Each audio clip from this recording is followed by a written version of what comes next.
नमस्कार, मैं डॉक्टर राजेश कुमार सिंह, सहायक प्राध्यापक भूगोल, श्री नारायण सिंह राम कुमार सिंह महाविद्यालय सहरसा। आज के इस वीडियो पोस्ट में मैं पार्ट 3 के छात्रों के लिए जनसंख्या भूगोल से संबंधित विषय अत्यधिक जनसंख्या के प्रभाव विषय वस्तु पर चर्चा करने जा रहा हूँ। यह बहुत ही महत्वपूर्ण विषय वस्तु है और यह इससे आपको आने वाली फाइनल परीक्षा में प्रश्न पूछे जाने की संभावना अधिक है, इसलिए इसको बड़ी गंभीरता से आप सुनेंगे और याद करेंगे। अत्यधिक जनसंख्या के प्रभाव। अत्यधिक जनसंख्या के प्रभाव का मतलब ये है कि किसी भी प्रदेश में यदि जनसंख्या बहुत अधिक बढ़ जाती है तो उसका उस प्रदेश में क्या प्रभाव पड़ता है। प्रभाव विभिन्न क्षेत्रों में होता है, आर्थिक, सामाजिक, राजनीतिक, विभिन्न रूपों में उसका प्रभाव पड़ता है। तो हम उन्हीं प्रभावों का परीक्षण करेंगे कि इनका जो है सो विभिन्न क्षेत्रों में क्या प्रभाव पड़ता है। देखिए, संक्षेप में किसी भी समाज में अत्यधिक जनसंख्या के निम्नलिखित प्रभाव पड़ते हैं, जिनमें पहला प्रभाव है गरीबी का बढ़ना। अत्यधिक जनसंख्या का सबसे स्पष्ट प्रभाव गरीबी की वृद्धि के रूप में दिखाई पड़ता है। कहने का आशय यह है कि अगर किसी भी देश की जनसंख्या अत्यधिक बढ़ गई है या बढ़ रही है तो उस देश में गरीबी जो है सो बढ़ जाएगी। गरीबी इसलिए बढ़ जाएगी कि उत्पादन जो है सो वो सीमित है। उस समाज का या राष्ट्र का जो वार्षिक आय है वो जो है सो जितना है उस हिसाब से जनसंख्या जो बढ़ती जाएगी तो प्रति व्यक्ति आय जो है सो वो कम जाएगी। और प्रति व्यक्ति आय का कम होना जो है सो गरीबी का सबसे बड़ा पहचान है कि उस देश में या उस समाज में काफ़ी गरीबी है। तो गरीबी बढ़ेगी, ये पहला लक्षण है अत्यधिक जनसंख्या का। दूसरा है भूखमरी। अत्यधिक जनसंख्या का दूसरा प्रभाव देश में भूखमरी और अकाल के रूप में दिखाई पड़ता है। उदाहरण के लिए भारतवर्ष में पिछली शताब्दी में अनेक भयंकर अकाल पड़े जिससे लाखों लोगों की मृत्यु हुई।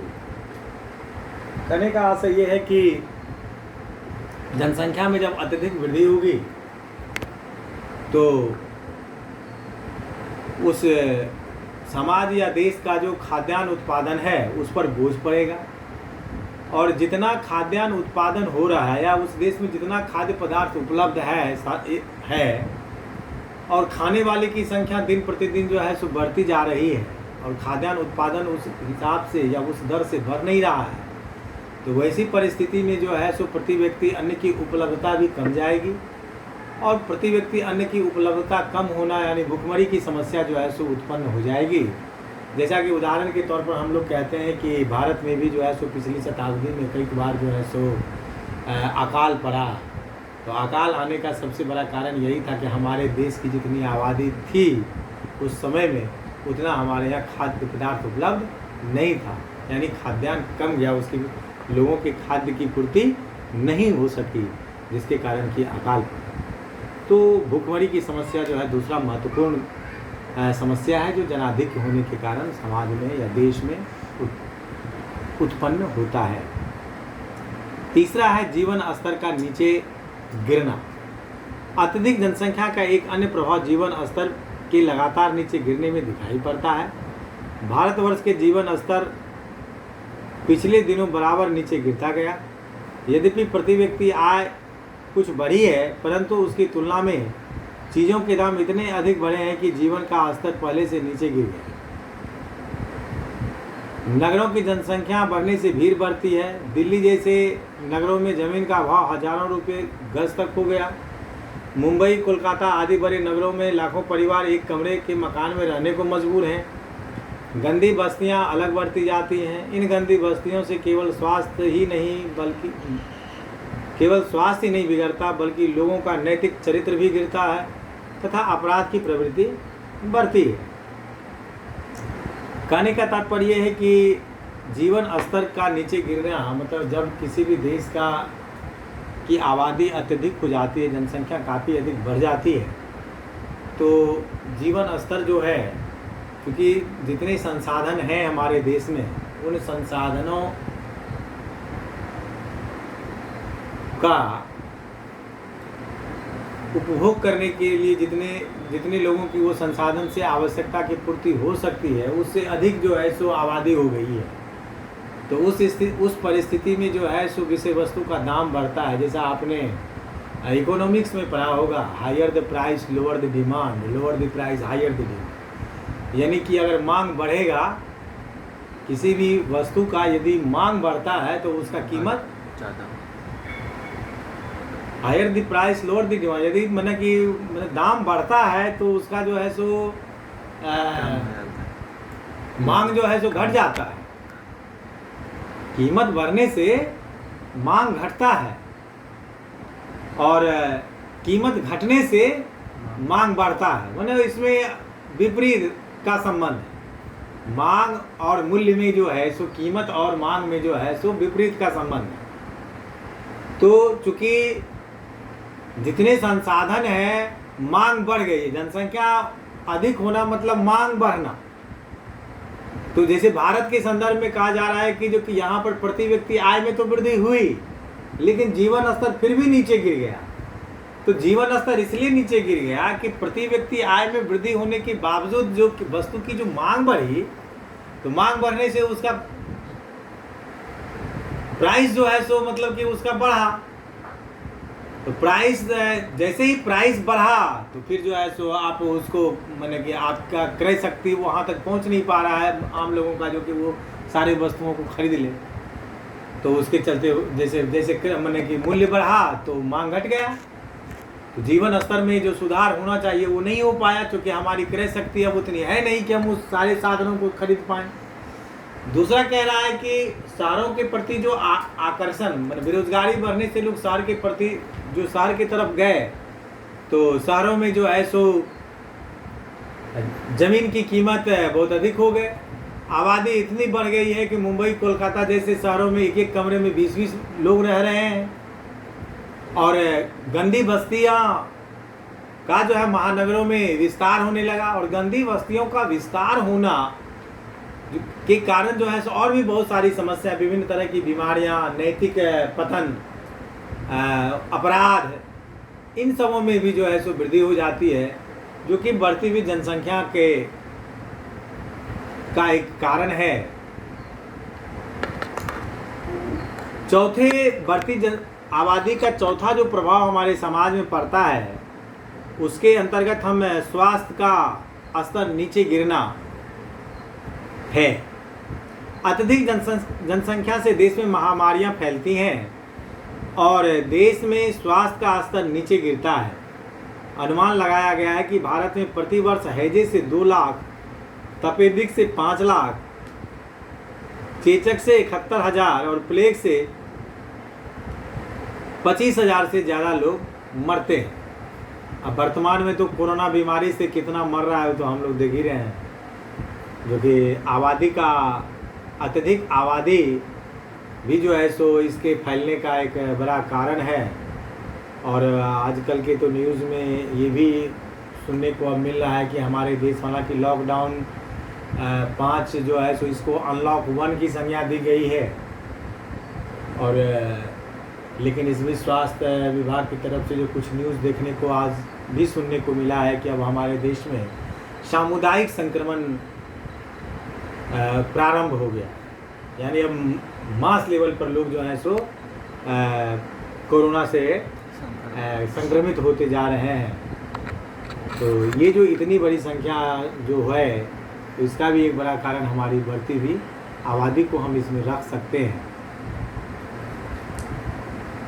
5वें प्रभाव के रूप में हम लोग कृषि योग्य भूमि का बंटवारा को देखते हैं, यानी कि बढ़ती हुई आबादी का कृषि भूमि पर भी बहुत अधिक प्रभाव पड़ता है। कैसे पड़ता है, आइए हम लोग उसको देखते हैं। जनसंख्या की अत्यधिक वृद्धि से देशों में कृषि भूमि का बंटवारा हो जाता है और क्रमशः वे अनार्थिक जोतें बन जाती हैं। इससे देश में खेती की दशा खराब होती है और कृषकों का जीवन स्तर नीचे गिरता है। इससे बहुत से लोग धीरे धीरे गांव छोड़कर शहर में आने लगते हैं, क्योंकि ज़मीन इतनी छोटी छोटी बढ़ जाती है कि न तो उन पर उनके पूरे परिवार के काम करने की ज़रूरत होती है और न उनकी उपज से पूरे परिवार का गुजारा ही हो सकता है। इसका उदाहरण भारतवर्ष में देखा जा सकता है। भूमि के इस प्रकार अत्यधिक अखंडन को रोकने के लिए भारत सरकार ने पिछले दिनों नए विधान बनाए हैं और भूमि का पुनर्गठन करने की कोशिश की है। कहने का तात्पर्य यह है कि हमारे देश में या कहीं भी अगर जनसंख्या बढ़ती है तो कृषि भूमि का बंटवारा होता है। बंटवारा मीन्स ये है कि मान लीजिए आपके दादाजी के पास 50 एकड़ जमीन,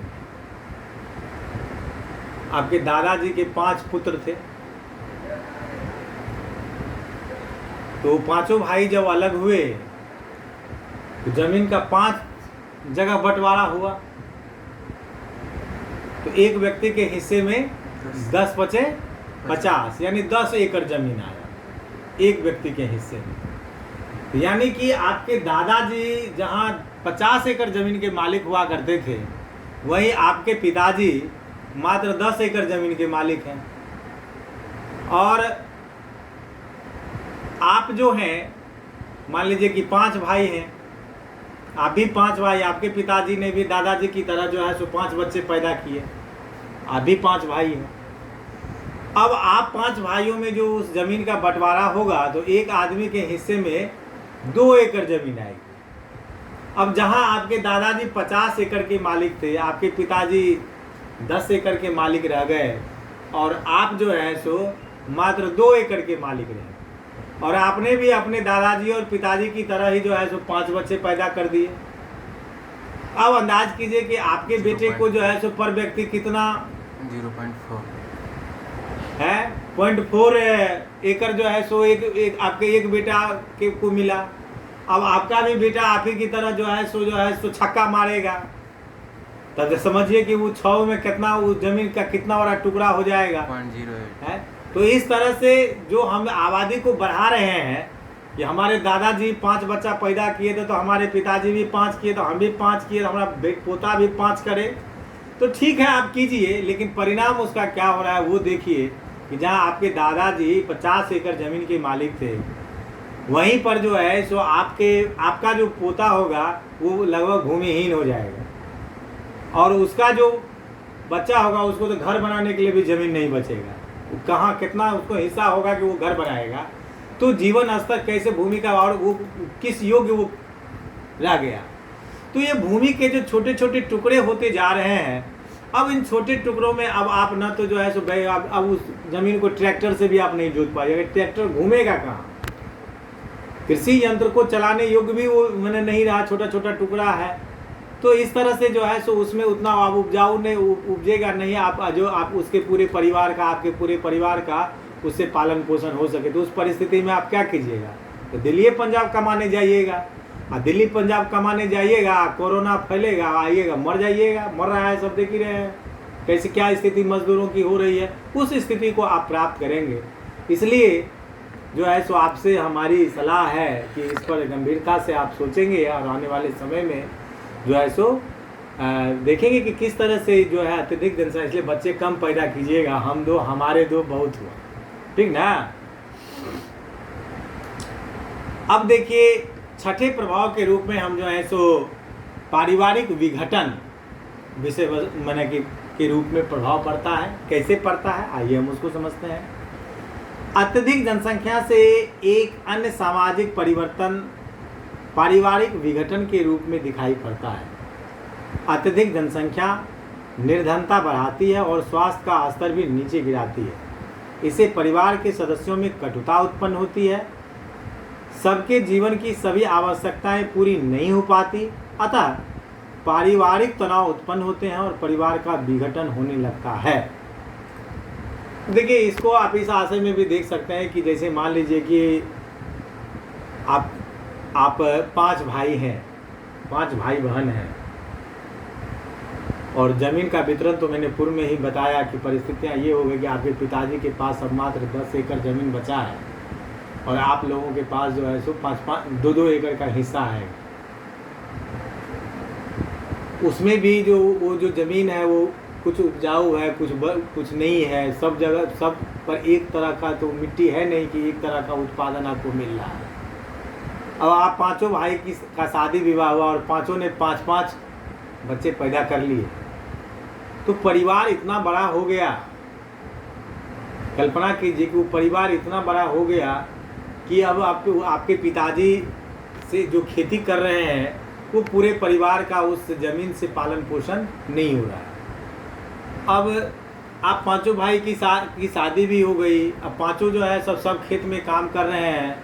तो गांव समाज में भी आप देखिएगा तो किसी के सर में दर्द है, कोई काम करना नहीं चाह रहा है, या किसी को मान लीजिए कोई छोटी मोटी नौकरी मिल गई, तो अब जो है इस तरह से ऐसी परिस्थितियां, या कोई बीमार पड़ गया, तो ऐसी परिस्थितियां उत्पन्न हो जाती हैं कि एक दूसरे में जो है सो तनाव कलह उत्पन्न हो जाता है कि वो भाई काम कर रहा है, छोटा का काम ही नहीं करता है, बड़की पुतोह काम कर रही है, छोटकी भर दिन सुतले रहती है।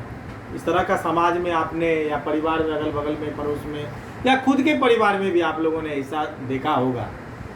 और परिणाम ये होता है कि वो परिवार टूट जाता है, विखंडित होता है, अलग हो जाता है, वो संयुक्त। और आज के परिवेश में तो आप देख ही रहे हैं कि शायद ही कहीं आपको संयुक्त परिवार देखने को अब मिलता है। ये संयुक्त परिवार जो हमारे देश की या हमारी सामाजिक व्यवस्था की बहुत बड़ा रीढ़ था, और इसके बहुत सारे फ़ायदे भी थे। तो आज तो अब संयुक्त परिवार का मतलब हो गया है माँ बाप बच्चा। अब तो दादा दादी और नाना नानी भी उसकी श्रेणी, संयुक्त परिवार की श्रेणी से, मैंने अभी के भारतीय परिवार से जो है सो अलग हो रहा है धीरे धीरे, और न के बराबर जो है सो समाज में संयुक्त परिवार देखने को मिलता है। तो ये जो पारिवारिक विघटन की जो स्थिति उत्पन्न हुई, इसका सबसे बड़ा कारण जनसंख्या वृद्धि को आप मान सकते हैं, और है भी। सातवें प्रभाव के रूप में हम लोग व्यावसायिक विघटन को देखते हैं। अत्यधिक जनसंख्या से एक अन्य सामाजिक परिवर्तन व्यावसायिक विघटन के रूप में दिखाई पड़ता है। निर्धनता अपराध उत्पन्न करती है। अत्यधिक जनसंख्या से स्त्रियों को भी पुरुषों के साथ बाहर काम करना पड़ता है। माता पिता के घर के बाहर रहने से लड़के लड़कियां आवारा हो जाते हैं। अत्यधिक जनसंख्या से जीवन स्तर भी नीचे गिरता है। घोर परिश्रम करने के बाद भी निम्न स्तर के लोग जीवन की आवश्यकताएं पूरी करने के साधन नहीं जुटा पाते। इससे निराशा और हताशा बढ़ती है। परिणाम स्वरूप मद्यपान आदि दोष उत्पन्न होने लगते हैं। गांव में जनसंख्या बढ़ने से लोग गांव छोड़कर शहरों की ओर आने पर मजबूर होते हैं। परिवारों से दूर रहकर मजदूर शहरों में वेश्यागमन आदि दोषों में पड़ जाते हैं। यदि परिवार को अपने साथ ले भी आए तो भी गंदी बस्तियों में उनके साथ साथ उनके परिवार के सदस्यों का भी नैतिक पतन होता है, और वस्तुओं के मूल्य बढ़ते जाने से, तदनुसार आय के न बढ़ने से लोगों की चिंताएं बढ़ती जाती है, जिससे उनमें नाना प्रकार के मानसिक रोग उत्पन्न होने लगते हैं। यानी कि व्यक्तित्व विघटन का मतलब ये होता है, कहने का तात्पर्य है कि जब हमारी आबादी बढ़ती है तो सामाजिक परिवर्तन व्यक्तिगत विघटन के रूप में दिखाई पड़ता है। कि जो आबादी बढ़ने से जो समाज में परिवर्तन आता है, उसका सबसे बड़ा असर जो है सो आदमी के व्यक्तित्व में गिरावट आती है। गिरावट आने का कारण ये होता है कि जब निर्धनता बढ़ती है तो उस परिस्थिति में जो है सब एक व्यक्ति के कमाने से पूरा परिवार चलता नहीं है परिवार। तो स्त्रियों को भी जो है सो अब काम करने के लिए घर से बाहर निकलना पड़ता है। और जब उस परिस्थिति में जब मान लीजिए माता पिता दोनों जो है सो कामकाजी हैं, तो फिर बच्चे का लालन पालन और देख रेख जो है सो सही ढंग से नहीं हो पाता है। तो बच्चे घर में अकेले रहते हैं, तो उसका जो है सो उन पर गलत प्रभाव पड़ता है, वो भी आवारा हो जाते हैं। प्रायः ऐसा देखने को मिलता है। और जीवन स्तर तो नीचे गिरता ही गया। अब कोई आदमी मान लीजिए कि अब पति पत्नी दोनों जो है सो काम कर रहा है, फिर भी जो है सो उनकी आवश्यकताओं का सही ढंग से पूर्ति नहीं हो रहा है, तो इस परिस्थिति में उन पर भी जो है सो मानसिक दबाव पड़ता है और विभिन्न तरह की मानसिक पीड़ाएं उत्पन्न होती हैं। बेरोजगारी के कारण जो है सो लोग शहर की तरफ जाते हैं। तो शहर जब जाते हैं तो अपने परिवार से दूर रहते हैं। तो परिवार से दूर रहने के कारण जो है सो वहाँ पर उन लोगों का जो बाहर कमाने जाते हैं उनमें शराब पीना या नशे का आदी हो जाना, वेश्यागमन, ये सब जो बुराइयां हैं ये उसमें भर कर जाती हैं। और परिणाम वो जिस उद्देश्य को लेकर के बाहर गए हैं कमाने के लिए, वो जो कमाते हैं सब इसी में उनका जो है सो चला जाता है। और वो परिवार जो बच्चे पत्नी सबको जो गांव में छोड़ के वो आता है, उसकी स्थिति और भी बदतर हो जाती है। अगर मान लीजिए कोई आदमी परिवार लेकर के अपने साथ ही परदेश कमाने जाता है, उस परिस्थिति में भी उसको गंदी बस्ती में रहना पड़ता है। और गंदी बस्ती में रहने के कारण जो है सो बच्चे भी में गलत प्रवृत्ति आती है। और परिवार में जो है सो सामाजिक दृष्टिकोण से हम कह सकते हैं कि उनमें बहुत सारी कुरीतियाँ जो है सो उनके बच्चों में परिवार में घर कर जाती है। तो इस तरह से हम देखते हैं कि अत्यधिक जनसंख्या वृद्धि होने से आदमी के व्यक्तित्व में भी जो है सो काफ़ी गिरावट आती है। 8वें प्रभाव के रूप में हम लोग वैवाहिक विघटन को रखते हैं। और प्रत्यक्ष रूप से जनसंख्या के अत्यधिक वृद्धि विवाह पर बुरा प्रभाव डालता है और इसका क्रमशः विघटन शुरू हो जाता है। जनसंख्या अधिक बढ़ने से पारिवारिक संबंध ढीले पड़ने लगते हैं, जिनका विवाह की स्थिरता पर भी प्रभाव पड़ता है। आर्थिक कठिनाइयाँ बढ़ती जाने से लोग देर से विवाह करते हैं और बहुत से तो विवाह करते ही नहीं हैं। जीवन का स्तर नीचे गिर जाने से एक सामान्य स्थिति का पति अपनी पत्नी और बच्चे की आवश्यकताओं को पूरा करना बहुत कठिन हो जाता है, जिससे पति पत्नी के संबंधों पर बुरा प्रभाव पड़ता है। पारिवारिक विघटन के समान व्यक्तिगत विघटन से भी वैवाहिक विघटन होता है। कहने का मतलब ये कह रहा है कि जब जनसंख्या बढ़ती है तो अप्रत्यक्ष रूप से जो विवाह पर भी जो है सो इसका बुरा प्रभाव पड़ता है। और वैवाहिक संबंध जो है सो टूटता है। इसका कारण ये होता है कि मान लीजिए कि जनसंख्या बढ़ने से बेरोजगारी बढ़ती है। उस परिस्थिति में लोग अपने परिवार को छोड़ करके आप जो है सो अपनी पत्नी को छोड़ करके आप बाहर चले जाते हैं कमाने के लिए, और वो अकेले गांव में है, आप जो है सो अकेले बाहर में हैं। तो इस तरह से जो है सो वैवाहिक संबंध जो है उस पर इसका बुरा प्रभाव पड़ता है। और कभी कभी मान लीजिए आप दिल्ली गए, वहीं किसी और से शादी कर लेते हैं, या घर में बेचारी वो अकेली है, वो किसी और से विवाह संबंध स्थापित कर लेती है, या विवाहेतर संबंध स्थापित हो जाने का जो है सो संभावना बढ़ती है। और जिससे विभिन्न तरह की ऑनर किलिंग या हत्याएं तक जो है सो आजकल समाज में इस तरह की हत्याएं भी देखने को मिलती है, या विवाह संबंध टूट जाना, तलाक हो जाना। सो ये आम बात हो गई है। इसका मुख्य तौर पे हम लोग कह सकते हैं कि जनसंख्या वृद्धि का जो है सो एक तरह का ये प्रभाव है जो है। अब हम जो है सो 9वें प्रभाव के रूप में सामाजिक विघटन को देखते हैं। पारिवारिक, वैयक्तिक और वैवाहिक विघटन से समाज का विघटन होने लगता है। समाज की सारी व्यवस्था ही बिगड़ जाती है। रीति रिवाज तेजी से टूटने लगते हैं। लोगों में स्वार्थ, चिंता, कटुता आदि बढ़ने लगते हैं, जिससे वे अपने स्थितियों के अनुसार कार्य को भली प्रकार नहीं करते। नगरों की जनसंख्या बढ़ने से सामुदायिक भावना क्षीण होने लगती है। गांवों की जनसंख्या बढ़ने से लोग गांव छोड़कर नगरों में आने लगते हैं। जनसंख्या की वृद्धि से होने वाले उपरोक्त सभी परिवर्तनों का भारतीय समाज में स्पष्ट रूप से देखा जा सकता है।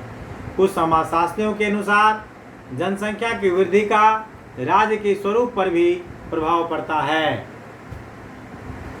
इस तरह से प्रस्तुत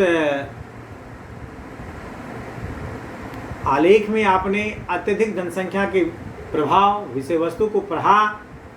अगर आपको इस विषय वस्तु को समझने में कोई भी कठिनाई हो रही हो तो आप मुझसे मेरे व्यक्तिगत मोबाइल नंबर 9470786423 पर 24x7 बात कर और अधिक जानकारी ले सकते हैं। धन्यवाद।